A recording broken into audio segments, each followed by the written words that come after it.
Dr. Mai memang channel yang dihaskan untuk pasien yang ada masalah ortopedik, yang ada sakit lutut, sakit tulang belakang atau sebagainya. Jika ada apa ragu-ragu mengenai masalah tulang, boleh tanya melalui channel Dr. Mai. Di dalam ada banyak video mengenai masalah sendi dan tulang belakang. Boleh kontak Christina untuk mendapat informasi selanjutnya. So yang masalah kedua yang saya ceritakan tadi, ada sebahagian pasien lepas operasi otot dia jadi lemah, so dia jalan pincang. So ini teknologi kedua, dia guna penggantian sendi pinggul, dia guna DAA. DAA maksud operasi dari depan. So di abad ke-20, semua operasi pinggul dari belakang atau samping. So bila operasi pinggul dari belakang dengan samping, lepas operasi dia banyak pantang larang. So lepas operasi you tak boleh duduk rendah, tak boleh bersilang kaki. So banyak pantang larang. Sebab itu saintis tengah cari jalan, ada apa jalan yang boleh mengurangkan kerosakan pada tendon otot ini. So saintis mendapati jika operasi dari depan dia antara celah-celah otot, so dia tidak mencederakan otot ini. So dia pemulihan jadi cepat. Jika dulu penggantian sendi pinggul, you perlu 6 minggu baru boleh lepas tongkat. Sekarang lepas penggantian sendi pinggul biasa dalam masa mungkin seminggu sudah boleh lepaskan tongkat. So ini disebabkan ini teknologi yang dipanggil Direct Anterior Approach, DAA dari depan. So mungkin you akan tanya, kenapa dari dulu tak mau terus pilih operasi dari depan? Kenapa dulu mau masuk dari belakang? Kenapa dulu orang tidak mau fikir terus masuk dari depan? Memang you tahu dari depan kurang mencederakan otot. Tapi dari depan macam mana mau memasuki implan ke dalam tulang sangat susah. So sampai ini 10 tahun ini saintis sudah jumpa cara-cara macam mana memasuki alat dari depan. So baru boleh menggunakan inovasi ini.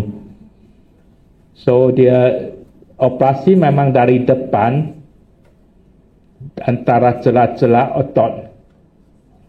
So dia pemulihan jadi cepat sebab dia memelihara saraf dan otot, dan pemulihan dia cepat. So posisi alat semua boleh dinampak dengan jelas waktu operasi, dan pemulihan dia cepat. So dia mengurangi kegantungan pada alat bantu. So biasa 1-2 minggu sudah bisa jalan dengan tepat, jalan dengan agak lumayan. Okay, sound. The sound.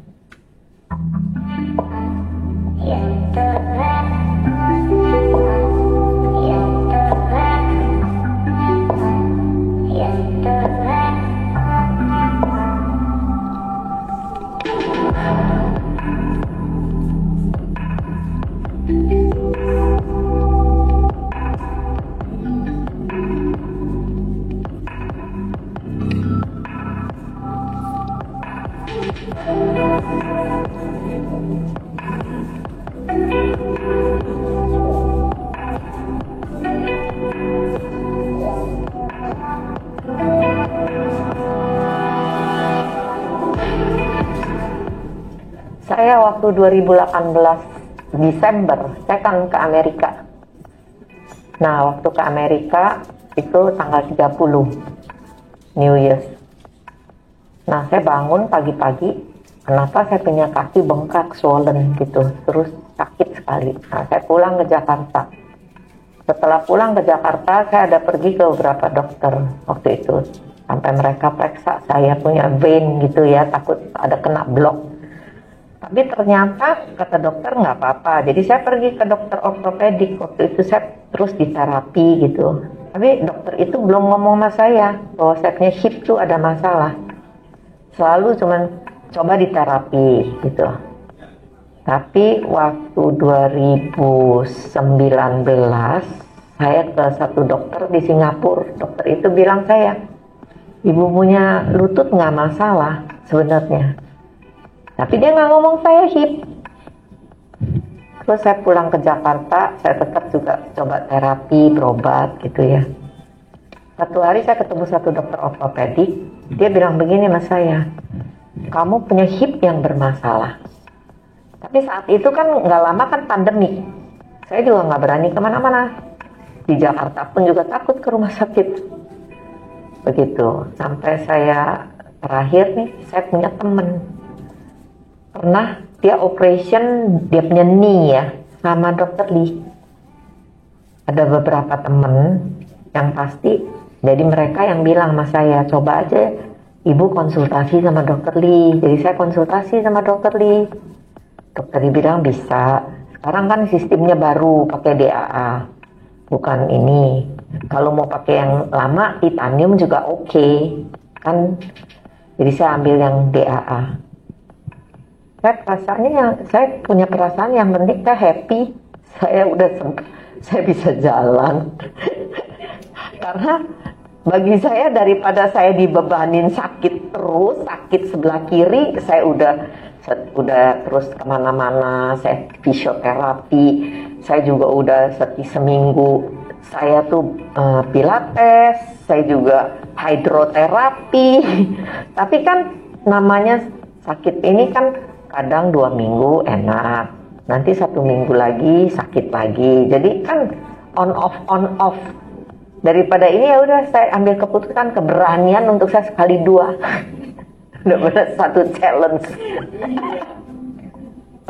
Saya ya cuman buat saya sih gini, yang penting satu namanya kita kan namanya berobat ya. Kita mesti sama dokter nyaman dulu, itu yang the first one ya. Kalau kita nggak nyaman sama dokternya kan sulit juga ya. Untuk boleh bilang di perjalanan dari Jakarta ke sini juga bukan deket. Kita juga repot, mesti transit. Kayak kemarin kita semua nginep 1 malam di Malaysia gitu loh. Tapi ya karena kita percaya, dengan yakin dengan dokternya, dengan ini ya kita jalanin aja kita. Yang penting semuanya baik ya, bisa semuanya baik, semuanya berhasil. Ya saya juga harap teman-teman banyak yang masalah seperti saya ya nanti ini, daripada terus-terusan dengan fisioterapi ini. Tapi karena sekarang kan kita tertunda karena pandemi ya, jadi kita nggak bisa datang. Kalau ini pandemi sudah selesai, saya rasa semua akan bisa datang ke Kuching.